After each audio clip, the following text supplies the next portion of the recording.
Food Economy Summit. We are here in Milan during the Food Week, and we have the pleasure to host at Mediatel Radio microphone Hunter Lopez. She's the president of Natural Capitalism Solution. So first of all, thank you very much for this interview. Oh, thanks so much for having me. And just let's talk us about a little bit about yourself, who you are, and what is your contribute here. I'm a Colorado cowgirl who somehow wound up riding airplanes more than I do horses these days. I travel the world working with companies, communities, countries on ways to implement more regenerative practices profitably. I'm here at the Food Economy Summit talking about regenerative agriculture. And we listen lots of case history, best practice, and what are you going to tell us? That the way that we are producing food now is killing the planet and is killing us. We are producing unhealthy food by depleting the soil, depleting the nutrients, using chemicals, using fertilizers, pesticides, herbicides, and depleting rural communities by going to industrialized agriculture where a very few people produce the food that we eat. And we ought to be going in the other direction for a number of reasons. One, the food tastes better. You will enjoy it more. Two, it is healthier for you. It has higher nutrient density when you eat real food as opposed to food that's been run through a processor. Three, it is half of the answer to solving the climate crisis. If we use regenerative agriculture, we can take carbon out of the air, put it back in the soil. Carbon in the soil is a nutrient. It holds water. It increases nutrient density of the food, and it is the key to profitability for farmers. So we know how to do this. For example, people like Gabe Brown was a North Dakota corn soybean farmer, industrial commodity farmer, who was going broke.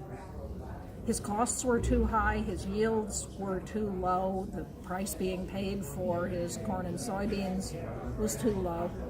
So Gabe switched. He said, I don't have any choice, I'm going broke. First, he went to no-till. He stopped breaking the soil, plowing it. Then he planted cover crops, deep-rooted, diverse species that take nutrients from the air and put it back in the soil. Then he brought on animals, grazing animals. Grazing animals, when a cow, goat eats the grass, the roots slough polysaccharides, sugars, that feed the microbiological community in the soil, the mycorrhizal fungi, all of the little creatures that live in the soil that give soil its health. Prehistorically, before humans started domesticating animals, massive herds of bison in my country, gazelles and wildebeests in Africa, saiga antelope on the steppes of Europe, roamed the plains. They put deep carbon in the soil so that when the first pioneers went across the Great Plains of the United States, they found 10 feet, 3 meters of thick black soil. That black is carbon.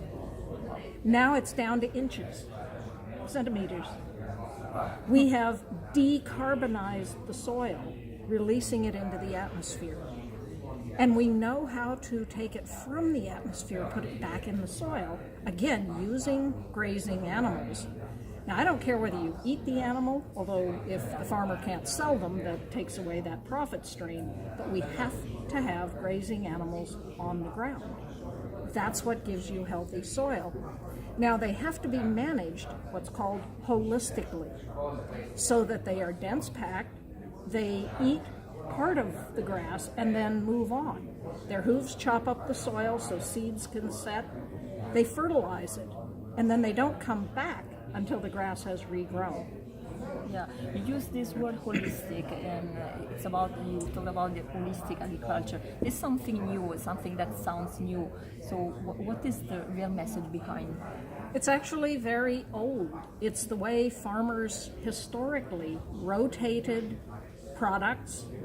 They didn't just grow wheat on the field forever. They would grow wheat one year, they would maybe grow peas, beans the next year, then turn animals out for a year or two, then maybe rest the soil for a year or two, and then come back with wheat. Traditional farmers did this. The animals fertilized the soil, and they were able to do this generation after generation. Now, globally, we are losing soil so fast that the UN says we have maybe 60 more harvests, and then we're done. We will not be able to grow food. Business as usual. If we keep doing what we're doing, 60 more years. Children alive today would be alive in 60 years. This is why I say we are killing ourselves. We are killing the planet, doing industrial agriculture. And we know how to do this regenerative, holistic agriculture. Holistic means whole. It means managing the whole, not pieces of it. So you're not managing just to be as profitable as you can be this year. You are managing to be sustainable forever. You are not managing only the chickens. You're managing the whole ecosystem of life in the soil, life above ground, life in the local community. All of this is part of the whole that we ought to be paying attention to with agriculture. And holistic management of land can dramatically increase the productive capacity of a piece of ground. So using agroecology techniques can increase production in Africa of smallholder farmers 120%, 160%. Dramatic increase in productivity, and enable smallholder farmers to stay on their land. If smallholder farmers can stay on their land, they're not going to come to Italy as migrants. Right now, the way in which climate change is changing rainfall, is driving drought, people can't stay on their land. Climate change is worsening everything. Ethnic conflict, religious conflict, failed governments, and so people get on boats and come across the Mediterranean to here. We need to ensure that they can stay home. If there is anger, then you can think about anything else. It's also about the human being, about the pyramid of Maslow. The work of, for example, the farmer Will Harris in South Georgia. He farms 2,500 acres. His neighbor, a commodity farmer, farms 2,500 acres. His neighbor hires 4 people. Will hires 137 people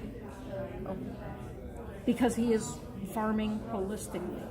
So he uses people to do the work, not machines. That means he's not paying for the energy. He's not paying for the high cost of the machines. He pays his people well, and so the neighboring town, Bluffton, Georgia, is coming back to life. You can see new buildings being built, new stores being opened up. People can afford to live there now. Yeah, it's about a corporate social responsibility too. He is, in effect, a corporation, but he is a family first and a corporation second. And he's profitable. Yeah. And he's profitable, which is why he's able to pay his workers. So he reduces cost, but he's profitable. He has higher cost of labor, lower cost of artificial inputs, and sells a quality product. So he can sell at a higher price than selling a commodity into a commodity market. Yeah. And no pesticide, no shits in the soil. Real shit, cow shit, pig shit, chicken shit. The kind of manure that is a nutrient, not the artificial shit that you don't want in your body. Yeah, yeah. Thank you very much for this. And you are part also of slow food movement. So there is also sometimes a confusion, and I don't know, people, they have an idea about the difference between slow food and the organic. What can you say about it? In Italy especially, people think the organic agriculture it's a fake. No, organic is not fake.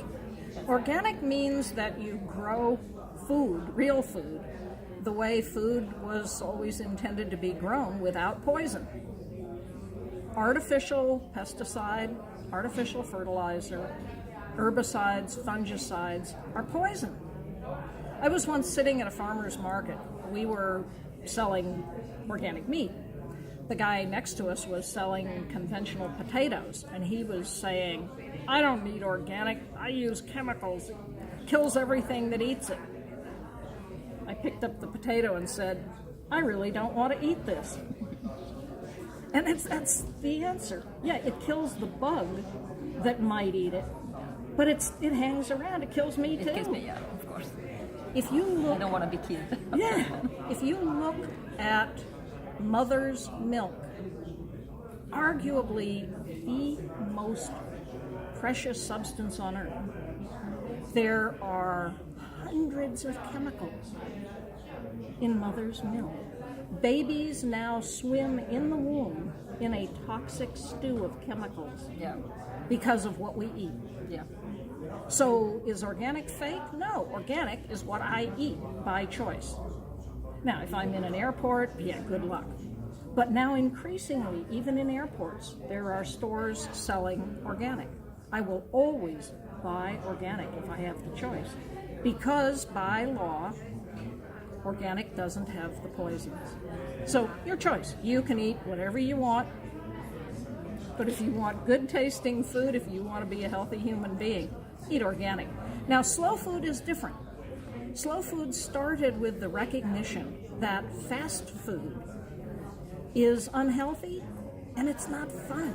You dash in, you grab something, you gobble it down, then an hour later you feel awful, and you've lost the experience of sitting together with someone and enjoy it. Last night I sat at a little restaurant over here, and the woman brought me bread fresh from the oven.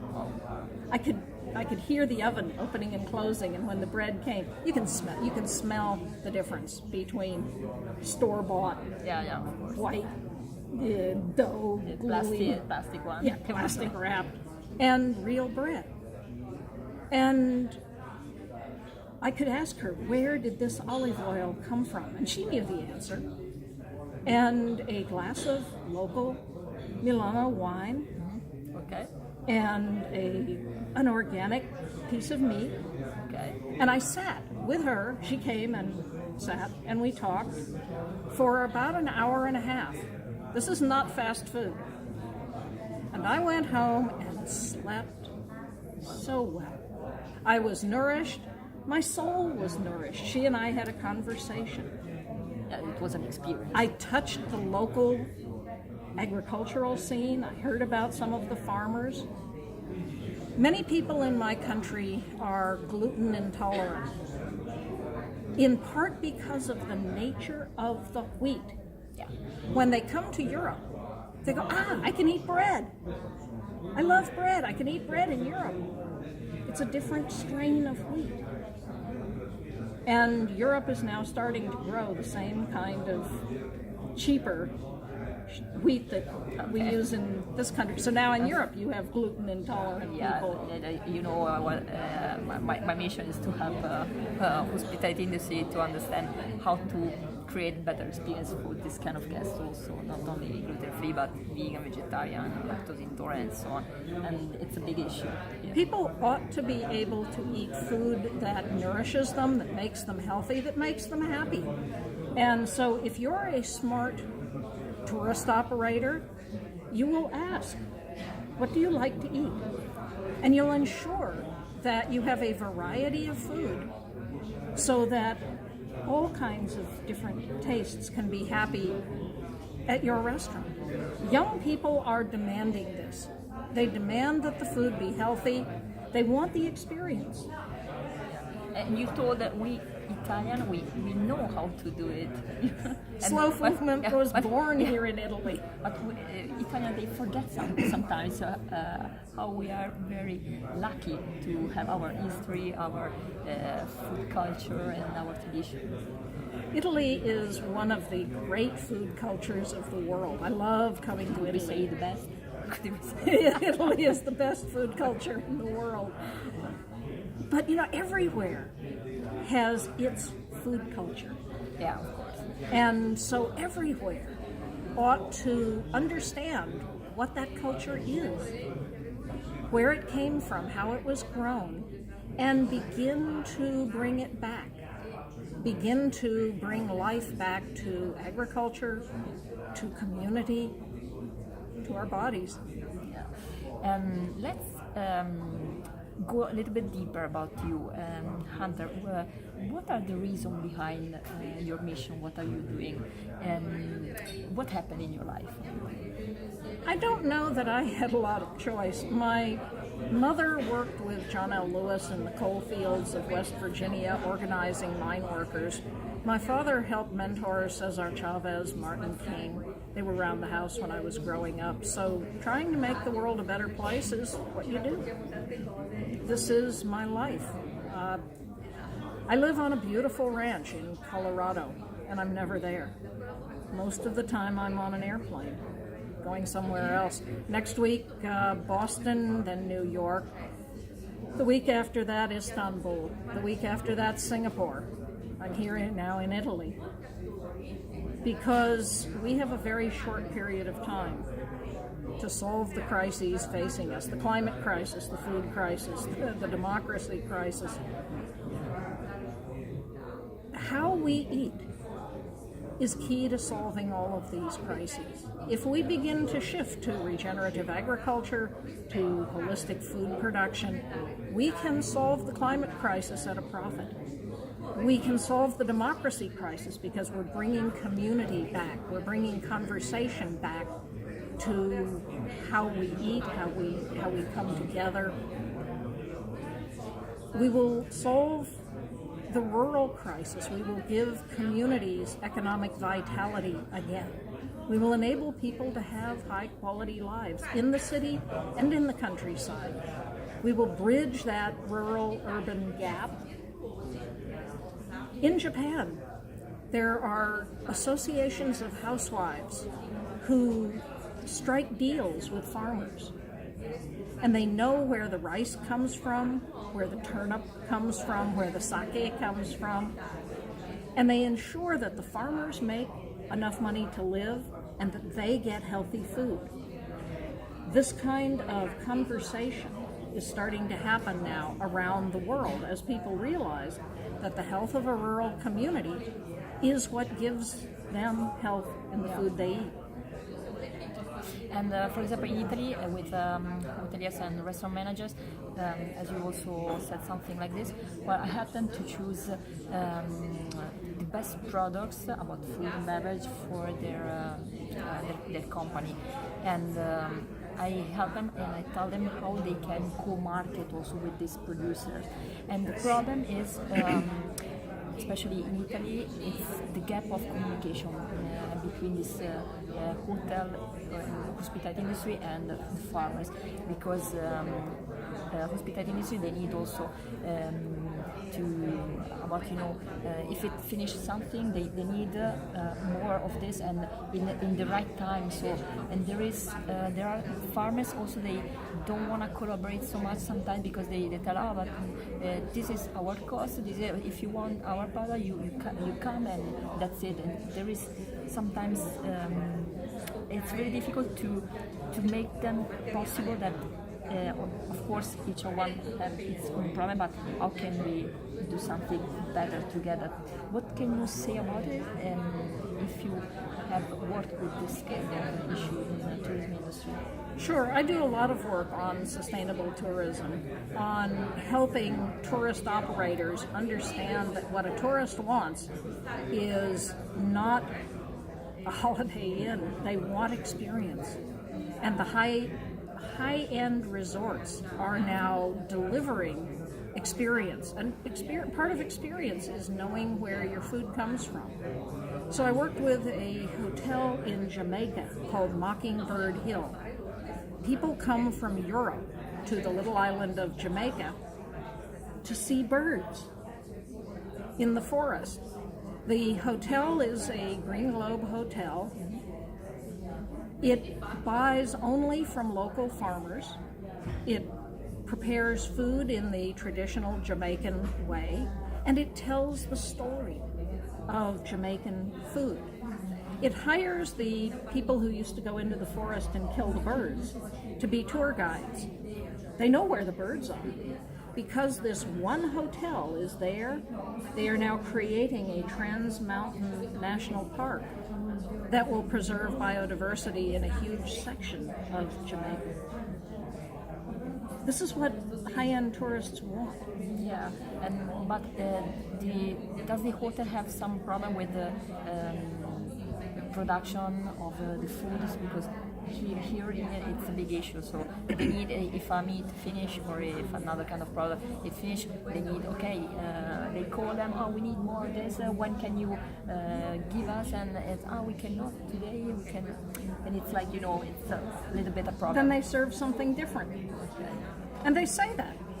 They say the menu is going to vary depending on what is available today. But we promise you it will be fresh because it literally came out of the field today. And if you say tomorrow, oh, that was so good, I want some more, it may not be there. That farmer may not be producing it. They also, of course, have a diversity of farmers so they can get what they need. But it comes to a conversation. When we were there, it's about also mindset. It's about mindset. It's about understanding. The farmers all grew Scotch bonnet peppers at one time of the year. And so at one time of the year, prices for Scotch bonnet peppers collapsed because there were a lot of them. And the rest of the year, the prices were very high because there weren't any. So we said, guys, how about Jamaica, you can grow year-round. Stagger your production so that Walkerswood, that makes the sauces and spices, can get Scotch bonnet peppers throughout the year. You get paid throughout the year, and you don't all grow them at once. It's a win-win situation. Yeah, but it required changing how things had conventionally been done. If I had to guess, it had to do with sailing ships, which would come only after a long haul across the Atlantic Ocean.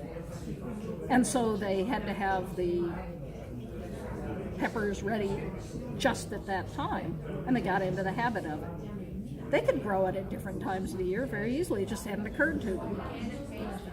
And funny, what kind of message can we give to our students that are just starting to work in hospitality and tourism industry? They are the future. The hospitality industry, the tourism industry, is the third largest industry in the world. It is a very important industry. Getting it right, regenerative tourism, is the future of the industry. Increasingly, as the cost of travel is realized, as people decide where they're going to go, it's whether or not you as a tourist operator are giving the people the experience that they want, the authenticity, the reality. And when you do, people will come to you. A lot of tourism is around sand and sun. That's a commodity. That will drive prices to the lowest common denominator. But if you can give them real food, real experience, a story, where did this food come from? Perhaps bring the farmer in to explain the meal. Bring the chef in to explain the meal. This farm-to-table phenomenon is sweeping the world. Do that in tourism as well. Thank you. She didn't know, but this is something that I tell also I teach and I create this kind of thing. So it's a pleasure for me. It's an honor to listen to you. It is an honor to speak with you. Because sometimes it seems like I'm an alien, you know. And let us show to the people your book. Sure. This is my new book. It is called A Finer Future, Creating an Economy in Service to Life. It was written by myself, Stuart Wallace, who for many years ran New Economics Foundation, Anders Wigman, who helps run climate policy for the Swedish government, co-president of the Club of Rome, and John Fullerton, who for 18 years was a banker with J.P. Morgan, who quit to try to transform finance. And we talk about a lot of things other than food, but there's a big section on sustainable agriculture, regenerative agriculture, and regenerative energy and policy, how you transform corporations, how you transform finance, and how we tell a better story of a world that works for everyone. Well, I promise I'm gonna buy one copy, but I want also your signature, your autograph. Okay? I would be honored. And the last thing I want to tell you, it's about the breakfast. As I created the unconventional breakfast format, so what would you like to find on a buffet when you go to a hotel? Your favorite meals or whatever.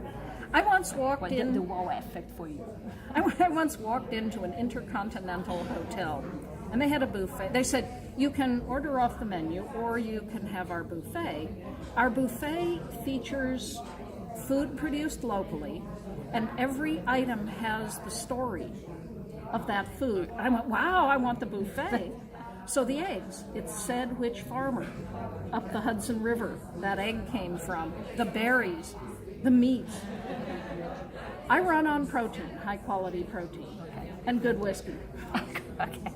So for breakfast, I want high quality. No, okay. It's 5 o'clock somewhere, but not in the morning.